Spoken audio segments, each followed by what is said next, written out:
It's going to be a very, very intense journey.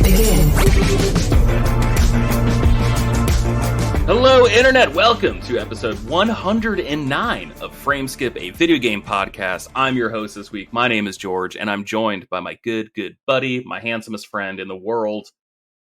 That's probably true. You look like a fighter pilot from like the 60s. I mean, Top Gun. Gotta keep the streak maybe going. a fighter pilot that never works out. Yeah, sure. Well, who was the guy? Who was his name? Bob in Top Gun Maverick? Yeah, Bob. Yeah, I could go for that. All I right. could be Bob. Austin. There's our Bob Top Gun Eller. reference, by the way. Austin Bob Eller, welcome to the show.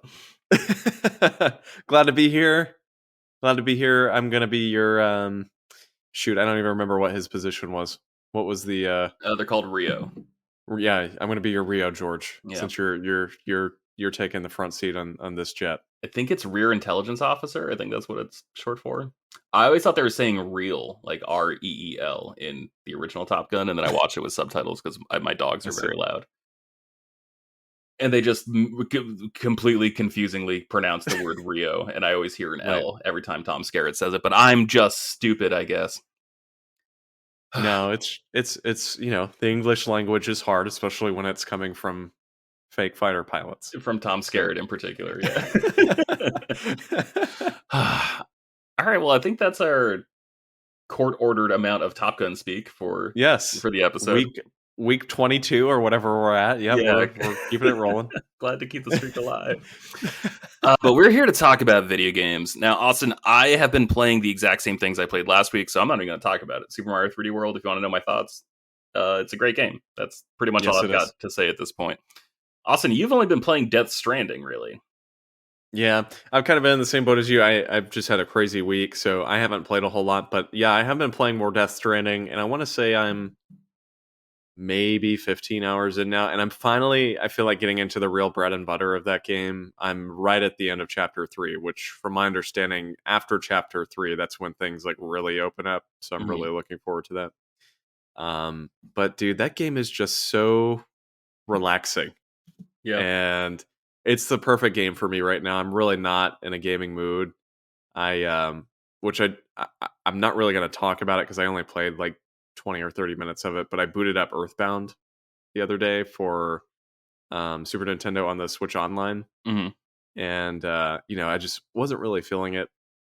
And so either way, Death Stranding is just really the game for me right now. I'm really not in the mood to play games, but for some reason it's still just clicking so well, and it's fantastic. I'm so glad I decided to give it another shot because I just really didn't like it when it first came out. And it's just the exact game I want right now. That's great. That's awesome. So, yeah. Aside from that, not really something I've been playing, but today I, kind of late to the party, but I pre-ordered an Analog Pocket. So I'm really looking forward to getting that in the year of our Lord 2023. I mean, you joke that that's like far away, but it's already August 2022. That's true. So. That's true. So I'm like half hoping it comes before summertime next year, because I just feel like that would be the perfect thing to play over the summer. Is just, smash through some GBA and Game Boy Color and Game Boy games. But we'll see. My gut feeling is I'm not going to get it till next fall. Do you think part of the problem with games is that we just have access to too many now, and it's just like it's like an embarrassment of riches? Because like when I was a kid, it's like, were the games better? No, they're actually like fundamentally worse. But I only had 3 of them, so I played every single one of them to death. It's absolutely true, and I was actually just thinking about this the other day. I was trying to think back on like games that I owned as a kid, and remembering specific libraries and pretty much the things I owned. And like I was thinking back on, I think my N64 collection, which I got at a relatively young age. I want to say I got my N64 when I was maybe 4, maybe 5. It's a pretty young age, Yeah. And so that was my first system. But just thinking back on it, I was trying to recall what games I actually owned.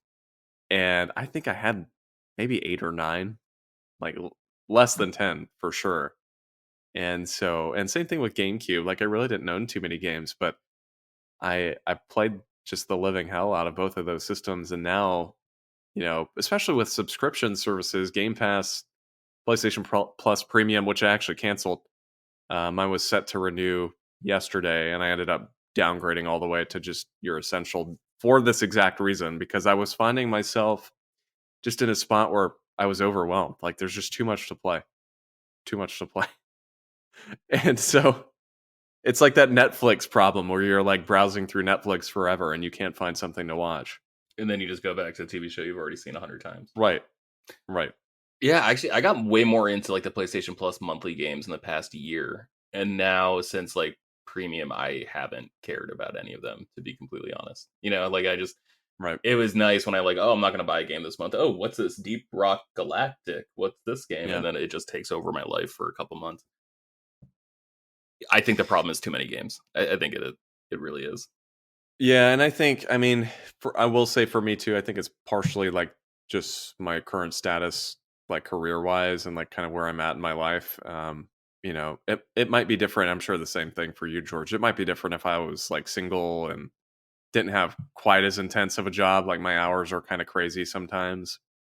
But it's hard for me to keep up as is, and I certainly can't keep up when I've got game after game kind of bearing down on me. So honestly, the point I've gotten to is where, I used to get FOMO constantly, where like if I wasn't playing the latest new game and the thing all my friends were playing and talking about, that just major FOMO. Yeah. I've gotten to a point where I feel like I've totally dropped off like the new release kind of schedule aside from a game here or there. Yeah, did you ever Which did you ever is see great. did you ever see that movie The Sandlot? No, I never have.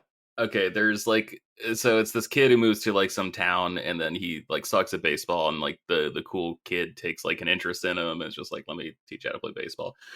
And then like at the end of the movie they do like a panning shot of everyone at like all their different positions, and they like fade out of the shot as they like get their like modern story, like, oh, so and so played AA ball, like he's currently like the coach of his son's little league team, the Heaters, and it's just like, oh, that's cute. But they like turn to one guy who's just like, Bertrand got really into the 60s and nobody ever heard from him again. And that's kind of how I feel about games, where it's like, oh, what's this new hotness coming out? Oh, that's cool. I just installed Assassin's Creed Unity on my PlayStation 5 last night. Like, I'll catch up with you guys in a couple months. Like that's kind of how it feels for games now, where I'm way better at playing what I'm actually interested in playing than feeling beholden to sticking to a schedule. And we're going to talk about that in a little bit. This is going to be like a recurring thing. But really quick, before we move on to like our two main topics tonight, what's the golden age of gaming to you? Like, what is not the golden age of gaming? What is your personal golden age of gaming? So like the era I enjoyed the most? Yeah. My answer used to be kind of the GameCube era. That was, let me think about that. I had an Xbox and a GameCube. Those were my two systems at that time. Mm-hmm. I actually didn't get a PS2 until way late in that life cycle. So PS2, I really missed out on, actually. I really did not play many PS2 games. I want to say I got mine maybe within 6 months of the PS3's launch. So I was like really, really late into that. But anyway, long story short, enough of me rambling. I used to say GameCube, but I think my actual answer would be PS3. That is my answer. That is hands down my answer. And that's not an era, I guess, but specifically the PS3 as a system. There was something about that like the era surrounding specifically the PS3 Slim. Like by the time that thing came out, there were so many games. Sony was really in kind of full steam with that system. Mm-hmm. But not just that. I look at the other stuff I was playing at that time. I had my DS. That was pretty late in the DS life cycle, and that system I just adored. The 3DS I don't think had released at that point, or if it had, it was about to release. And between the DS and PS3, like those were my jam for a while, and those early kind of PS3 years, late DS years. There was something just like so interesting, because that was like when streaming started to take off, and then like my PlayStation 3 wasn't just my game console, it was also like my Netflix box, it was also my Blu-ray player. Like that was how I was able to like, there was 2 Blu-rays every like freshman and sophomore who had a Blu-ray player owned when I was in college, and it was Avatar and Planet Earth on Blu-ray. And Yep. so that was back when you still needed a disc from Netflix to run Netflix on your PS3. But that was also when games like started getting dirt cheap. Like I bought Marvel vs. Capcom 2 for $7.50. And like, oh, that's a remake of like an Xbox or Dreamcast game. Like, yeah, that's cool. And then like 2 years later, I bought Burnout Paradise for $7.99, and I got like the Ultimate Collector's Yeah. Edition with like all the DLC. I'm like, oh shoot, like that's really cool. This gaming has never been more affordable than it is right now. There's just something really exciting about that era. So I'm glad we're both on the same page in recognizing how special that window was. And you're right, Yeah. specifically with the Slim. Like there was something really inelegant about the original PlayStation 3 Yes. that seemed like they corrected the timeline entirely when they released the Slim. It felt like Yeah. that was the real launch of the PlayStation 3. Yeah, and you were talking about game prices, just a quick little anecdote. There is nothing that is so memorable to me when it comes to buying games as the $5 to $10 GameStop used game rack that they would have in that era, that you could Mhm. just walk in and find, like you said, just all these stellar games for $5-10 used. And that's just not really something you see anymore, which is unfortunate. I remember in that time of my life, I didn't have much money. I was a kid at the time, still early teenager, and um, you know, I would walk in and still, even with the little money I had, I would be able to grab so many games from GameStop, and you know, my PS3 library for like a 13-year-old with very little money was actually surprisingly large because of how affordable it was at that time. Oh, it was epic. Like, yes, I will buy Torok for $8.99. Like, don't mind me. Oh, this game's average. Don't care. It takes up a lot of space in my library, and it looks cool as hell. So, Yep. that's awesome. I'm glad we're on the same page there. Moving on to our main topics. Before we even get to our mainest topic, Wario64 retweeted PlayStation France saying that PlayStation VR 2 would be coming out early 2023.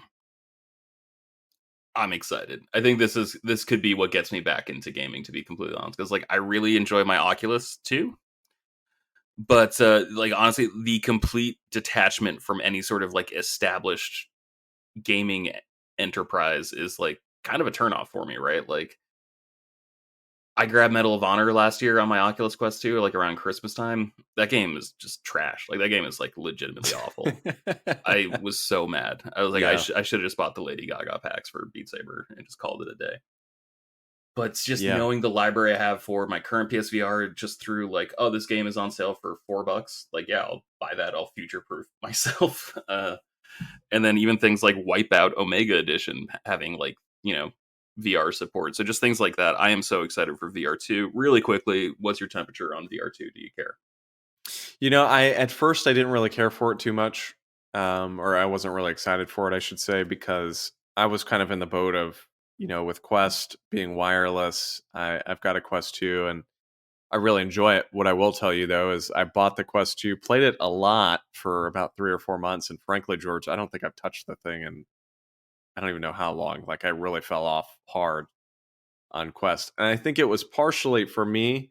Andy and I are both gamers. We enjoy playing games together. I think what I realized over time was that the Quest specifically is very like disconnected. So Andy can't really watch me. I have a Chromecast which you can stream to, but because of the Quest's internals, it lags like crazy. It causes issue with the VR games that you're actually playing because it's trying to stream it to the Chromecast.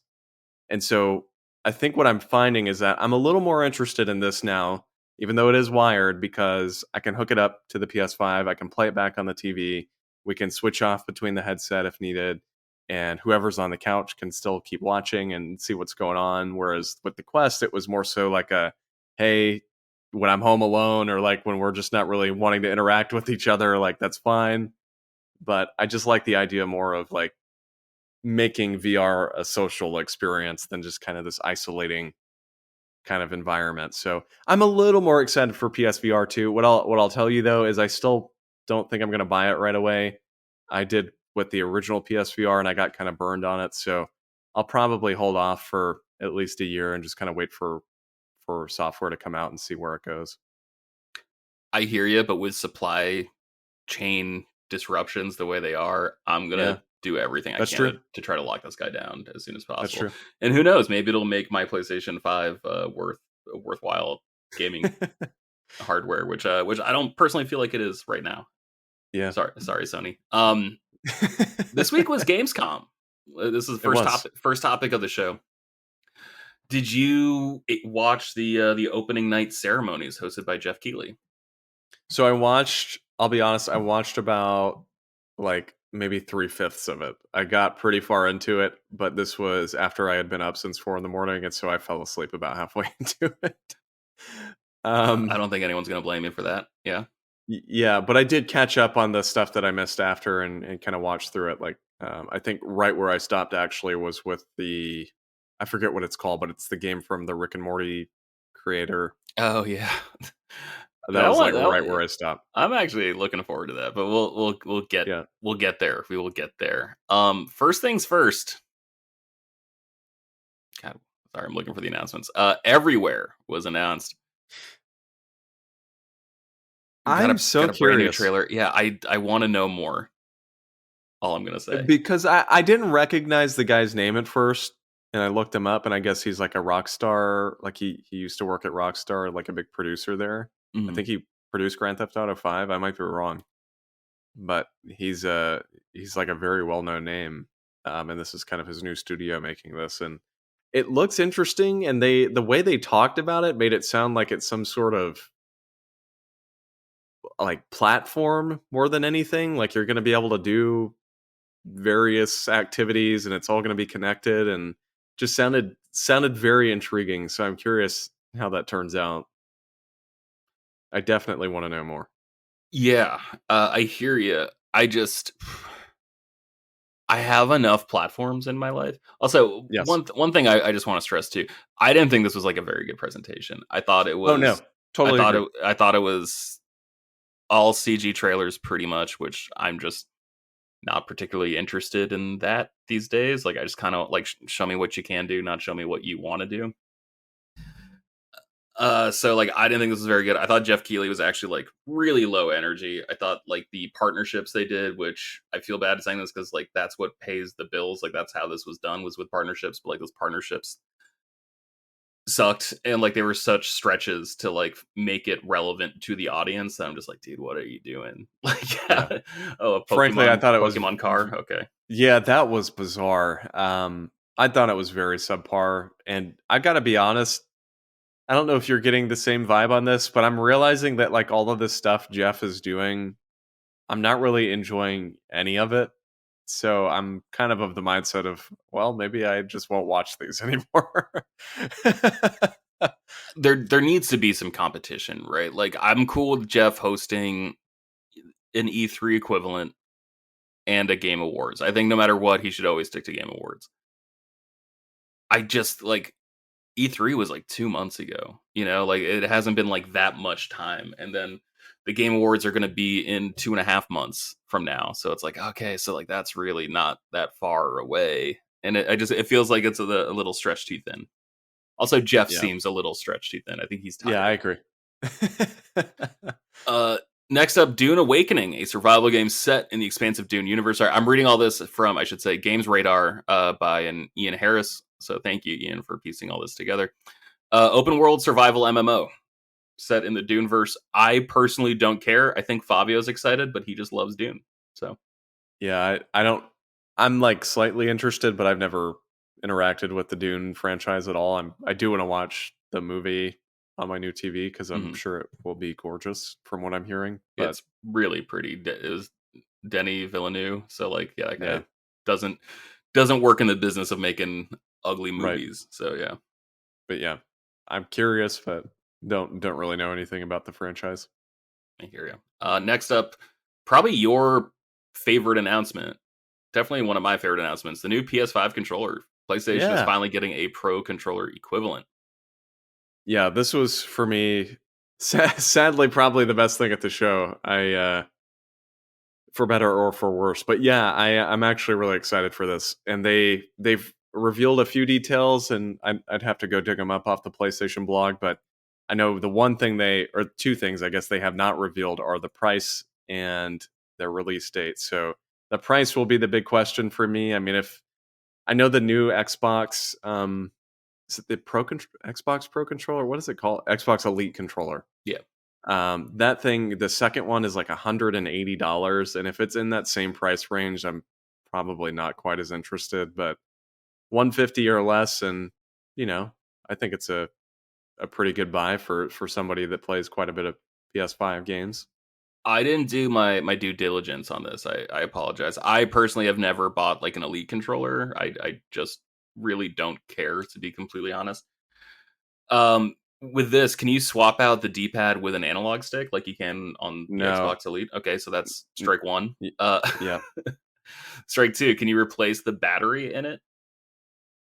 I don't think you can, no. Okay, then I really don't care. Like, because that's always like, oh, the battery is starting to suck. I wish I could just replace the battery in my, DualShock 4 or something. All right, so if you can't do that, if you can't swap out the face buttons, like, then this isn't really an Elite controller that I'm particularly interested in. But if it's like $100 at 110, I would consider it. But yeah, I would agree with that. I mean, that's why I'm kind of the mindset of if it's really expensive, I don't know. But there are some interesting things. I mean, it says you can adjust the stick sensitivity. You can switch your triggers so that they're kind of that hairpin, very slight button press instead of having to press it all the way down to fire a weapon or whatever it may be. Can't you do that in a game-by-game basis? I don't think so. I might be wrong, though. No, like I was able to disable like the pulling the trigger all the way down to shoot a gun in Call of Duty. Oh, well, there you go. Never mind. So okay, yeah, like okay, so this sounds like really not worth it then. Actually. Yeah, so like if you can do that, like if there's swappable face plates or something, then I'm like, okay, Yeah. I think I'm more interested. But like no, like this, and you're right. If it's like $100 and it's like between that for 100 or like the regular controller for, I think it's $79.99. Yeah, then like that sounds about right. I might spend the extra $20 just because I'm like, well, I'm already willing to spend 80. Like, what's another 20 at that point? But like, I don't know, man. If it were really customizable, then I would get excited. Yeah, so I am kind of reading through PlayStation blog right now. I think the most interesting thing here, aside from the back buttons, which that's probably the biggest pull for me, is having those buttons on the back that you can kind of customize. Apparently, you can fully swap out the sticks. So if something goes wrong with the stick, if it starts to rub off or whatever, like the PS4 ones did, it actually says you can buy new stick replacements, which is interesting. So that's cool, and I assume that means it would be easier to clean the controller. So I'm gonna call that a net positive. But yeah, I don't know, man. Like I would love a PlayStation controller where I had offset analog sticks, but like it's not. No, I agree. It's not modular the way the Elite controller is. Right. So. All right, moving on. Callisto Protocol. I'm going to call this like one of the stars of the show. Yes, I'd agree. And I think they showed just enough to get me excited, but not so much that I was there feeling like I was bored. So yeah, looks like Dead Space 2.0, not to be confused with Dead Space 2. Yeah, and this is one where I'm really excited for it. Everything they've shown looks phenomenal. I'm probably still going to hold out and kind of wait for reviews since it is a brand new team. But if it's good, I could see myself getting this, especially because I think it comes out in December. Yeah, December which is just 2nd, I think. The perfect time for that game. Yeah, I mean, there's not a whole lot else coming out, and everybody's stuck inside because it's winter and it's dark outside and spooky. And yeah, I'd love to play this game. I actually know some of the developers who worked on this, and I'm not going to pretend like I have a relationship with them, but I was at like a Call of Duty review event for World War II. I was doing work for a games website, and like there was just so much like downtime between like actually sitting to play the games, and like I would just like overhear these dudes talk. I would like try to talk to some of the like developers just to take their temperature on certain things, and it was just so clear that like they were so pissed that like. Because it was a lot of people who worked on Dead Space. Right. And it just seemed like they really just wanted to work on Dead Space. like a lot of team members and like leads and stuff were from that's very that obvious. EA studio, yeah. That's very obvious just looking at the gameplay because I mean you've even got like the way the weapon works is identical to Dead Space, which I don't think is a bad thing, to be honest. I mean, I don't there are some aspects that look almost like a clone of Dead Space, but we haven't gotten Dead Space in a real Dead Space at least in 10 years. So I really don't have an issue with it. I know we're getting that remake next year, but I mean, the more the merrier, honestly. Um, yeah, I'm not the biggest horror guy, but I might check this out. I hate the spookies, but I might try to be brave enough. It just sucks. I'm like, oh, I'll just play it during daylight. Like, oh, it comes out in December when like the sun goes down at 3:30 in May, and I'm like, oh, that's not a lot of time to play that game. Moving on, Lords of the Fallen announced. I think this is from a new team, and it looks like a reboot of like the PlayStation 4 title. Shout out to my buddy Courtney Osborne, who is like one of the few people to have a video review for the original Lords of the Fallen. Oh, really? Yeah, like IGN didn't have one, GameSpot didn't have one, Wow. and it was like during like a kind of a drought, I guess, of like next gen games. And like Courtney, talked to the publisher, got one, and he had a video review ready on like launch date. And so like he actually blew up a little bit from that. So shout out to Courtney. I don't think he listens to this podcast, but I'll let him know that he got a mention. Maybe he'll start. Again, CG trailer, I don't care. Like, show me what you can do. Don't show me what you want to do. Yeah, and honestly, I never played the first one, so I don't really know anything about that series. But again, I mean, I know people are excited for it, but you're repeating exactly what I was going to say of the CGI trailer. I really don't care, man. If your game's not ready to show gameplay, I really don't want to see it. I don't want to see your CG trailer. Yeah, and I don't know, like, I don't know if it's like a startup company, right? Where like you just want to like get out there in the hopes of getting like angel investors and like venture capital backing. I don't know if it's like that. Gaming industry is so big, it might be like that, where like you do just want to get like a concept out there and get people talking about you. Like that's honestly what it feels like, but I don't know if that's like the actual practice. We should probably talk to people smarter than us to figure it out. Yes. Did get gameplay for Moving Out 2. That's a game that's coming. I never played the first one. I don't really care about like those weird co-op couch games. I like couch co-op games, but not like that. Yeah. Well, there was a game that came out almost the same time on Switch called The Stretchers that was really cheap. And it was actually, I want to say it was actually published by Nintendo. It flew way under the radar. So I want to say this came out maybe early last year, like January, February last year. And it's very similar, but my understanding is that game was way better than the first Moving Out. So I'm curious to see if they're very similar, where you've got two characters and you're kind of like in the Stretchers, you're driving an ambulance or something, but it's a similar idea where each of you is like holding the stretcher, and it looks like in Moving Out, each of you are like holding onto a couch and like you have to orient yourself properly. And so I'm curious how they kind of correct from the first one. I don't know. I didn't hear bad things about it, but I heard it was not great.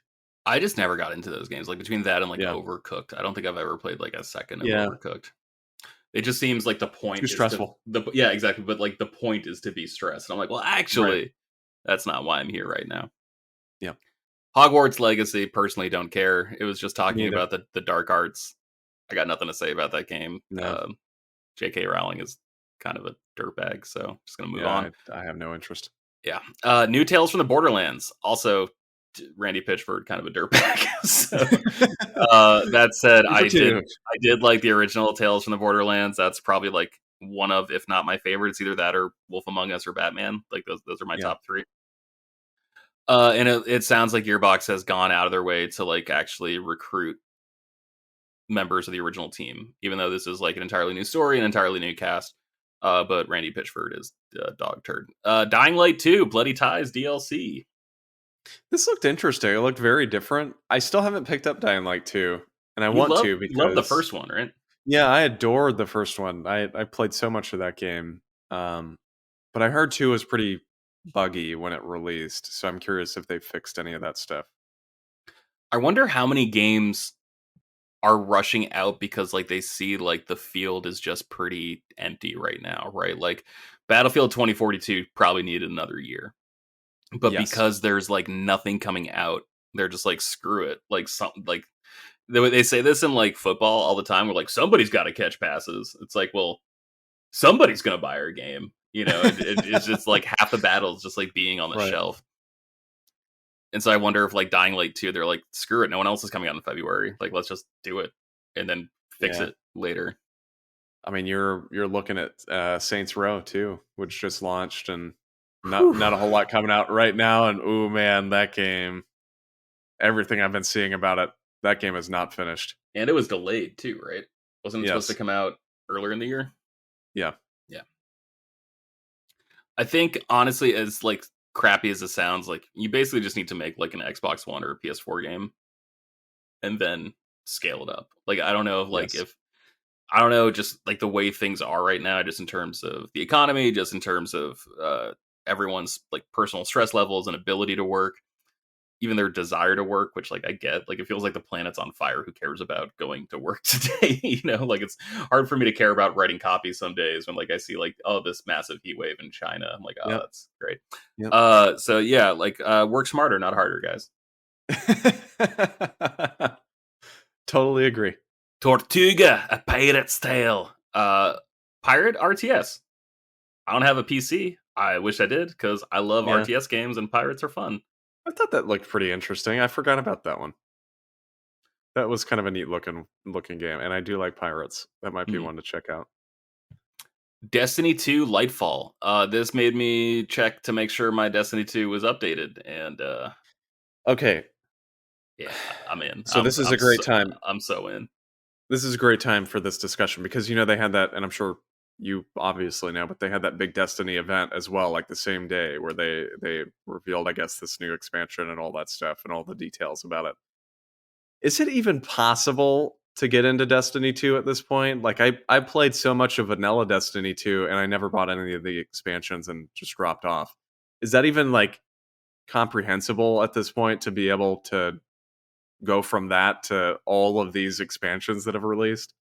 It is, because they've been like cycling in and out content, and so all you need to get up to speed is like the latest expansion. Like basically, you just need to get one expansion, and then like I think everything else is like available for more content if you want it, and like that's where the story is, right? Like that's where like the saga of all these different factions are, right? Like that's where you get the Fallen, that's where you get the Hive, that's where you get those weird people from Mars, right? The Legion, I think is what they were called. Oh, the Cabal. The Cabal, right? Thank you. Yeah.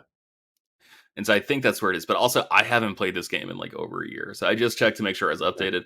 But again, like I just spent so much time playing Deep Rock Galactic. Like, why would I pretend that Destiny isn't a superior game? That's true. I should just play it. In fact, you know what, Austin? Like, we don't know who's going to be on the podcast next week, but you're going to be there. And I'm going to be there. So I'm going to report back to you next week. I'm going to dip my toes into the Destiny pool and let you know how the water is. I really want to play it. I always drop off, and then I feel like I have lost so much time, and everybody is way ahead of me, and I have no idea what to do. So, also, you and I have like literally only played one game together in the 2 years I've been on this podcast. Yeah, we need to play Destiny 2 together. Apparently. Oh my god, wait, I've been on this podcast. It's like my 2-year anniversary in September. Yeah. Damn. And we've played a little bit of Rainbow Six together. So we got to do better. Let's are you busy this weekend? Probably. You're a happening guy. I don't think I will be. We'll talk about it. We'll figure it out. Yeah. Next up, a game I'm actually excited for, and a game I think you're excited for, Sonic Frontiers. I am excited for it, George, but at the same time, I'm not convinced that this game is going to be of good quality at all. And I hope it is. I hope to God it is, because I love Sonic, but I really don't know. I thought it looked pretty good. Yeah.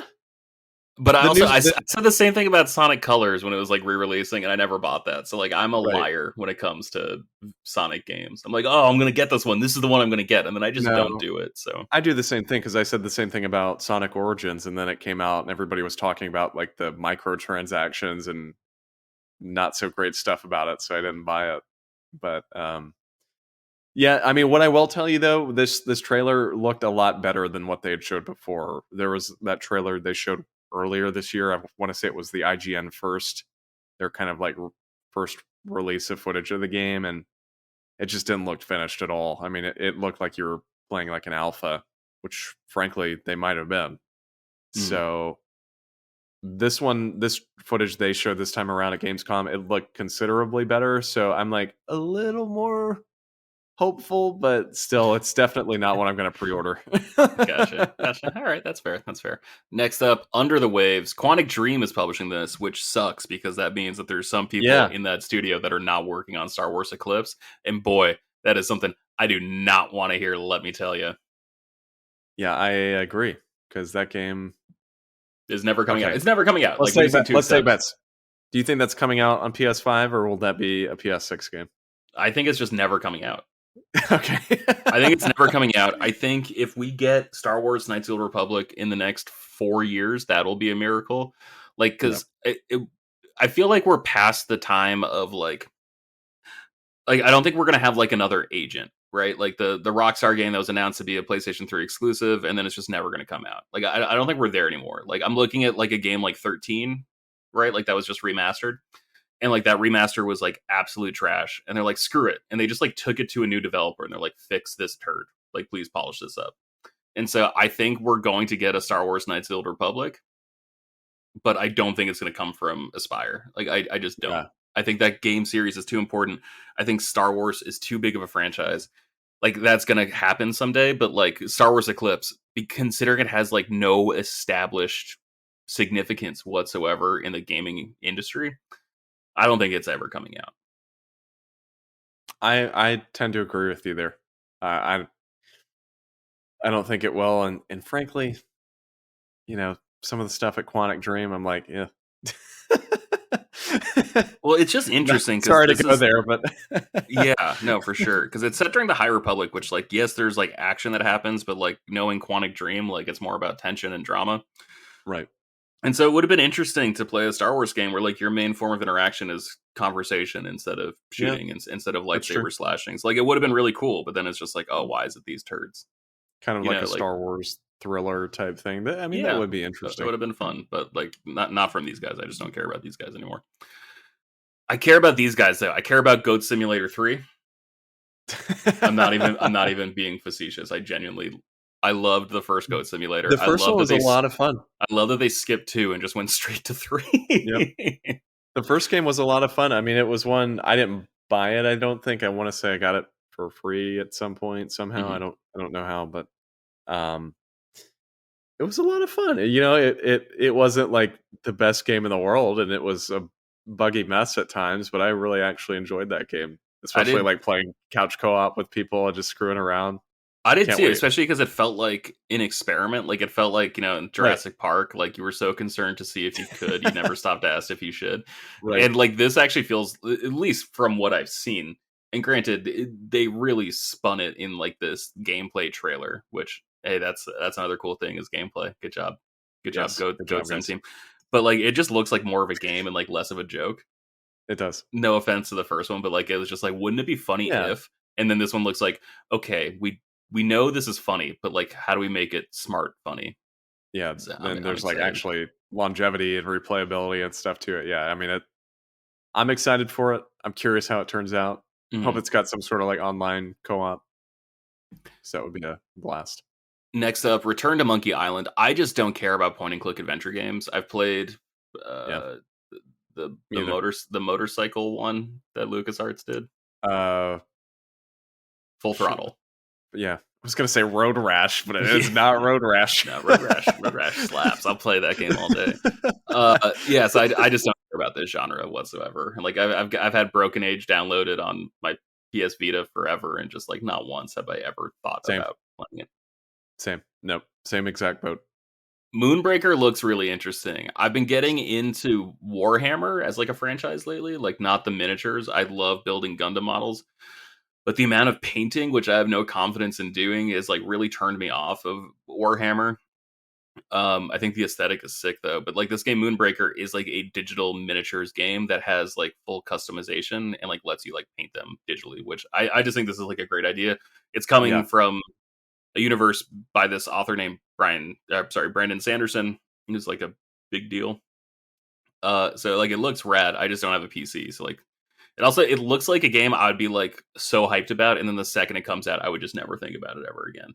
It looks fantastic. I was this was probably the big shock for me, but I'm kind of in the same boat where I mean, even though I do have a PC, I think it would be something I would try out and probably not play too much in the long term. But the idea of actually having like a fully recreated miniature game, essentially like gamified for digitally being able to paint, I Mhm. was totally like taken aback by that. I thought that was wonderful. So I'm curious to try it. I want to say it might be free to play or something, or maybe they said it was early access. Maybe that's Okay. what it was, but um, It's I'll just be curious tough. to try It's it. tough, man. Like gaming is my hobby. A single game is not my hobby. And like we're gonna talk about this later, but I'm just gonna give it a little tease. Like I just need games to like not think that they're the only game I play or the only game I'm interested in. Yes, there's too much to play. One such company that did that was Friends vs. Friends. They made a multiplayer first person shooter that Yeah, looks like a game. All right, I don't care. Do you care? no, not at all. Is did God, what was the name of that game? Like the first person shooter on Switch that like has like a card system. Oh God, Like it just came out, and like this game, Friends vs. Friends, also has like a uh, card system. shoot, I know exactly what you're talking about, but I can't recall the name. I just like, is that the new trend that everyone's going to be chasing? It seems like it. I don't know how to feel about it though, Yeah. to be honest. Is it Neon White? Is that the Yes, game? that is exactly what it's called. Yeah. I have heard that game's really good, but I have too. My friend Michael Pankhurst, MJ Pank on Twitter, really good dude. You should follow him. He's like obsessed with that game, and he swears it's great, and I believe him because Pank's a really smart guy and really knows his stuff about games. But that is just not why I play yeah, games. I'm Is not really I'm interested not in that. about perfecting runs. That's never been something I've been into. Next up, Lies of P. Um, Okay, take it away, all you. what in the world is this game? I've never heard of this. I don't know if you have, George. Apparently, this has been a thing that's been announced prior to this. I'm pretty sure. But like Didn't it a, win Game of Show? I think so, and Yeah, it's like a Dark Souls Pinocchio game, I got nothing. which is I nuts. Yeah, Actually, not my speed. Is this have we finally reached like the bottom of the barrel when it comes to Souls like games? And like I don't mean this about the quality, right? Like because obviously there's been great games that have like sort of echoed Dark Souls and Demon Souls, like yeah, world design and mechanic design, game design. That's what you call the cohesive thing. But like IP wise and like world wise, like have we just like reached like the natural conclusion of this? Like, is there anywhere else yeah. to I mean, go? after Pinocchio, I don't know. I mean, what could you do next? Like a SpongeBob Dark Souls game? I'm not really sure, to be honest with you. You joke, but I swear to God, that's got to be a mod. Like Elden Ring came out on PC. You know Yeah, somewhere someone is right. fighting Mr. Krabs. Yeah. Yeah, I'm like in this weird spot where I like the Souls games. I've never really sat down and played through a lot of them aside from just Bloodborne. Bloodborne I sunk a pretty decent chunk of time into, but I'm a little surprised at how many developers are trying to emulate that gameplay style because like you said, there are some good ones out there, like Neo 1 and 2 are both really good games, work really well mechanically, but there are just some, even looking at like Jedi Fallen Order, where mechanically they kind of tried to recreate that same style, and for me, it didn't really work. The gameplay in that game just doesn't really flow like Dark Souls. So No, I dropped that game down to easy and I had zero regrets just because I'm yeah, like, oh, this isn't like I know what you're trying to do. It's just not quite there. right. So it's interesting. I'm curious to see like how this genre keeps growing. But what I will tell you, and we can move off of this, is I actually think this game looks really good. So I'm Yeah. curious how it turns out. Yeah, I didn't mean to knock it when I said have we reached the bottom of the barrel yet, but it's just like one of those things where it feels like any excuse to shoehorn this type of game.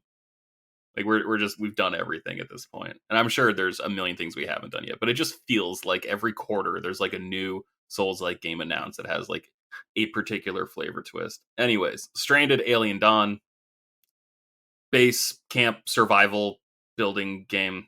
Sorry, Yeah, no interest. not my stuff. Yeah. Atlas Fallen, new game by Deck 13 and Focus Entertainment. It looked like people protecting like a post-apocalyptic Earth, and it looks cool. Honest, It looks like you're really fighting monsters. You're fighting monsters, and it looks really actiony and fast-paced and heartbreaking. It looks fine. Homeworld 3 RTS game. I'm really excited about. It has been delayed, I think, ever since Gearbox acquired it. I think was the new parent company. I think so. This might actually convince me to like get a PC, just because I love real-time strategy games. That's like a genre that I've never really gotten into too much. I did a little bit of, I guess, is Age of Empires real-time strategy? What is that considered? Age of Empires is real-time strategy. Okay, that's really the only one I've ever played. But I did always want to play Halo Wars. That was a series I never tried out. I never got into the second one, but the first Halo Wars I think is really good. Yeah. You got a PC, man. Like I cannot recommend Age of Empires 3 if you want to go check that out. I think you'd actually really like Age of Mythology, which has like Norse fighting Greeks, fighting Egyptians, fighting like all these different. And it's like, oh, you're playing as the Norse people. Oh, you can like have fire giants as like a unit. I'm like, oh, this is fun. I was thinking about this the other day because Andie bought on sale Roller Coaster Tycoon 3 on the Switch. Is that a real-time strategy game? I was thinking about that. I was like, what is that game considered? And I want to say you could consider that a real-time strategy game in a way. I think it's like a real-time strategy, real-time simulation game. Oh, that's true. I guess I think it's both. I think it's a nice little Venn diagram of those two things. Yeah. I just never thought about what kind of game that was until recently. God, those games are so freaking cool, though. Yep. Oh my god, we still have so many more. All right, lightning rounds. You ready? Yes. All right. Genshin Impact 3.0. Don't care. Honkai Star Rail. Don't care. It's another game from the Genshin Impact developers. Yeah. Yeah, also don't care. High on Life. I think this is the Rick and Morty. Yeah. Yeah, the Squanch games. I'm really excited. Yeah, it looks pretty good. I still don't know that I'm going to buy it, but it does look like a pretty funny game. God, what was the game? Trevor Saves the Universe? Yeah. That game was... That was the VR one, right? Yeah, that game was incredible. I mean, it wasn't just VR. You could use non-VR to play it also. I didn't know that. I think it was probably easier in VR, but I lent it to a buddy who got the platinum all the same. That game was really good. I'm going to buy this game day one. It looks like a lot of fun. Hard Space Shipbreaker. That sounded like a swear. It's not Shipbreaker. I don't care. The Expanse, Telltale series. Yeah, I was so fascinated by this, but I've never seen The Expanse, so I don't know if I cared. Yeah. I've been told by everyone that I would love The Expanse, but yeah. That's what I've heard from my sphere as well, is that show is just incredible, but yeah. It's been so long since that came out, right? Like they ended that, or am I wrong? Didn't they end that pretty far back, or is that still going? I think it was only 4 seasons. Like I think it started on Netflix, then was like pulled to Amazon. I think is the story. But it's one of those things where, like, how like Embracer Group announces that like they picked up another developer, and we just like sit there and like roll our eyes. Yeah. I feel like they're announcing too much Telltale stuff when there hasn't been like a new modern Telltale game. So I'm like, slow your roll a little bit there, dude. Like, release one game. Let us know you still got it, and then talk to us about the next one. Okay, and I'm totally wrong, by the way. It just finished airing this year, which I didn't even realize. I thought it was... I'm thinking of something else. I'm thinking of... there was a PS3 game that they made for some other TV show that was very short-lived, that was like another alien sci-fi type thing. Oh God, Uh, yeah. oh shoot, I can't think of that series name, but you know what I'm talking about. Yeah, I know exactly what you were It talking was about. it was a PS3 game. Shoot, I don't know. I'm gonna have to Okay. figure that out. Yeah, we'll fix this in post. More lightning round. Killer Clowns from Outer Space, the game.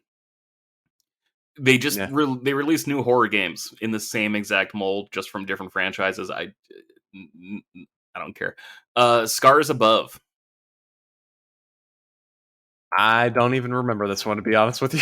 Yeah, that's fine. One I'm actually really excited about, even though we got like literally nothing. Weird Song.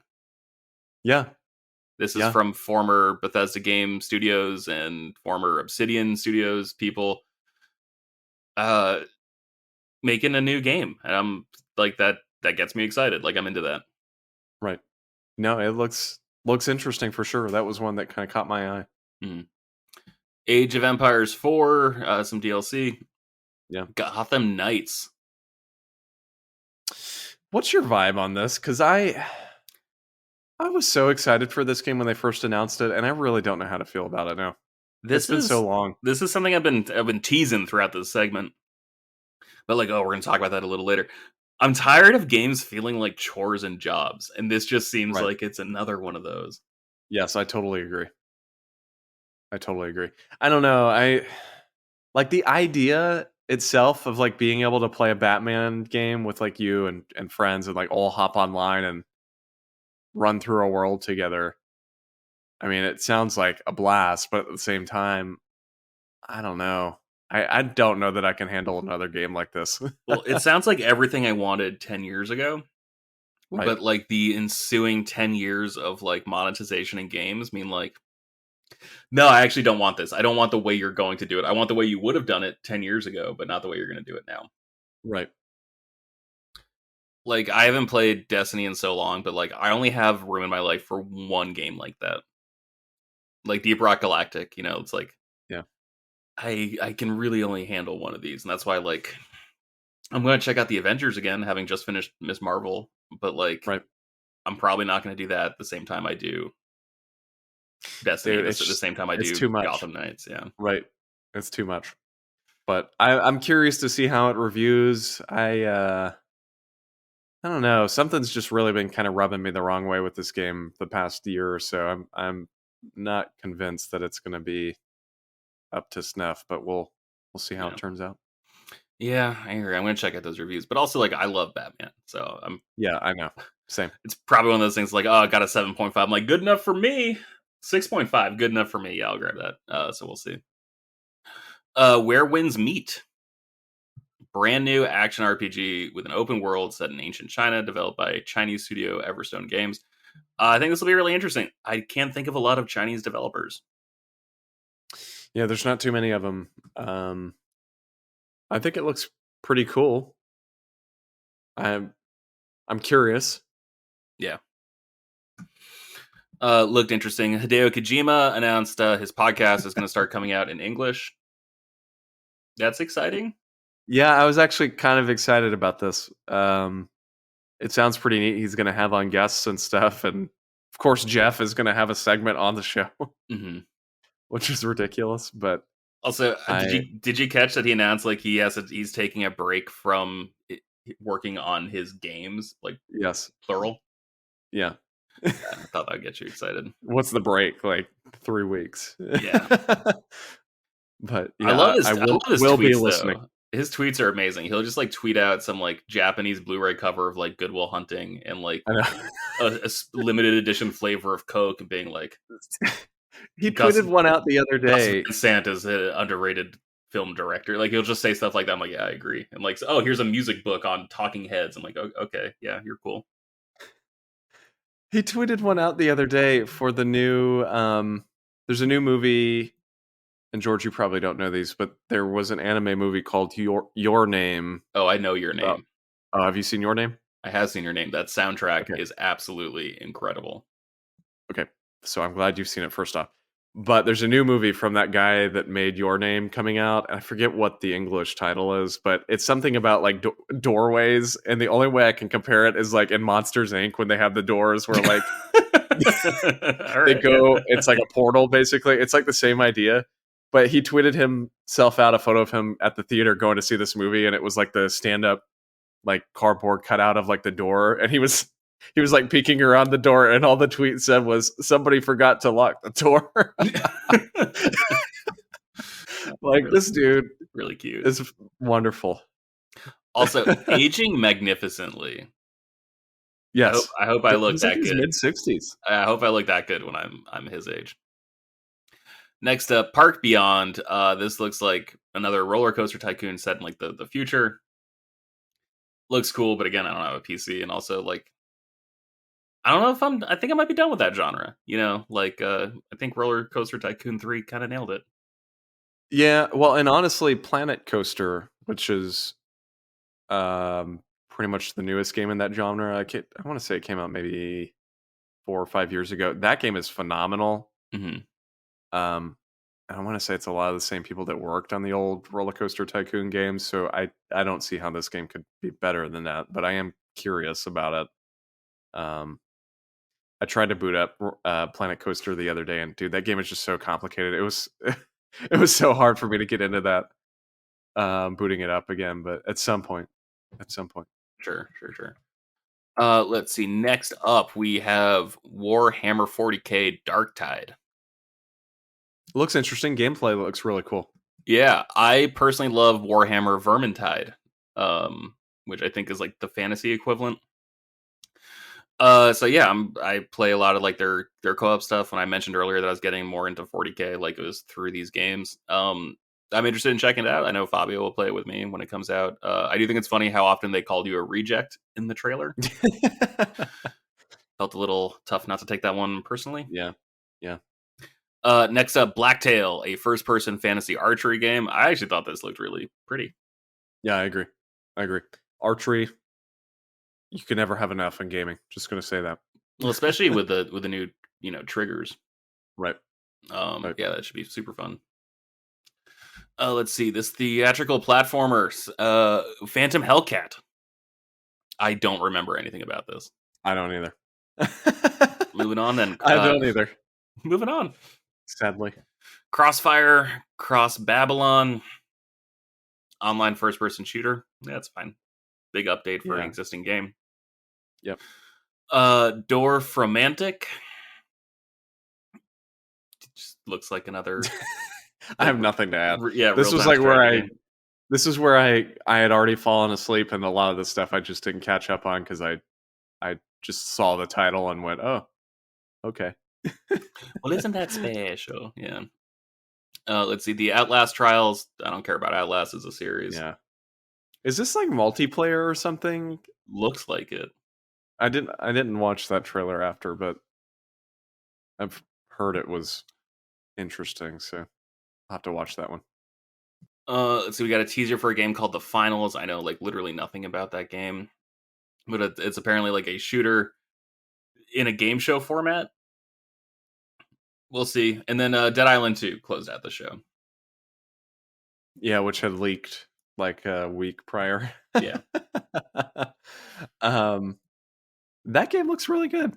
Yeah, it looks fun. Actually, I hope it's good considering how long it's been in development, but that'll be one, if it reviews well, I probably will buy that because, like I said earlier, love Dying Light. Dying Light 2 kind of came out and just came and went, so maybe I'm hoping Dead Island 2 has a little more staying power.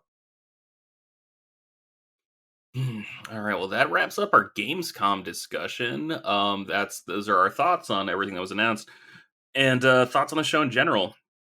Again, little unnecessary, little superfluous. Yeah, I really didn't care for it, to be honest with you. I mean, there are a few games here and there that I'm interested in, but I'm just but I would have rather seen those games in another showcase. You know, like if there was like a PlayStation, what are they called again? State of Play. State of Play. Thank you. Also, like the fact that like the PlayStation 5 DualShock was announced here makes me think that like we're not getting a State of Play anytime soon, which kind of bums me out because we never got one for E3 really. So, yeah, I think a little unnecessary. Also, I'm not sick of Geoff. I just think Geoff is doing too much. Yeah, I agree with you totally. I mean, basically what we said earlier about the, every 2 months having something like this, it's too much. Yeah. I miss the days of E3 where we had that week of heavily concentrated news and then really not a whole lot throughout the rest of the year. I thought that was fantastic, but Completely agree. It's getting to a point, like I said, where I really don't know that I'm going to keep watching this stuff. And frankly, that even applies to like the Game Awards. Like, I may watch some trailers after, but I don't know that I can keep sitting through hours of mediocre shows. I for the most part agree. I'm going to watch the Game Awards, but I'm okay not watching Gamescom again next year. All right. We got one final segment. Austin, does it feel like there's just nothing coming out right now? Yes, not a whole lot at all. Yeah, and I just like, isn't that kind of awesome? Isn't it nice? Yes. Like, this is like perfect like backlog time. It is, and it's. I mean, that's given me the time to play Death Stranding and kind of get into some games and watch some stuff that I haven't had time for, and it's wonderful. I know not everybody's of the same mindset, but I'm so glad that we've kind of had this several months of just reprieve from the non-stop like game release list. Agreed. Do you want to put your shoes on and go for a little walk with me back in time? Let's do it. All right. Do you want to go back 10 years or do you want to go back 20 years? I want to go back 20 years, George. All right. August 2002. This is what we were playing back then. August 12th, we got Beach Spikers, a volleyball game exclusive to GameCube. I actually have that game. It's actually pretty good. I remember this game, and I remember hearing it was pretty good. Yeah, but I wasn't gonna buy it when I was 12 years old. Like I wasn't looking for a good volleyball game the way I am now. Right. Madden NFL 2003, Duke Nukem Advance, NFL 2K3, Matt Hoffman's Pro BMX 2, NFL Blitz 2003, NFL Game Day 2003, and Street Hopes. Those all came out the same day. Okay. I don't remember this happening. Was this common for like just a nonstop flurry of NFL games to release on the same day? Yeah, because that was back before EA had locked up the license. That's crazy. Because it would be in 2004 when NFL 2K5 came out for $20, and it was really good. It was better than Madden that year. That was when EA got scared. And so back then, everyone had a little bit of the license. And so that's why so many of those games were able to come out. I had no idea.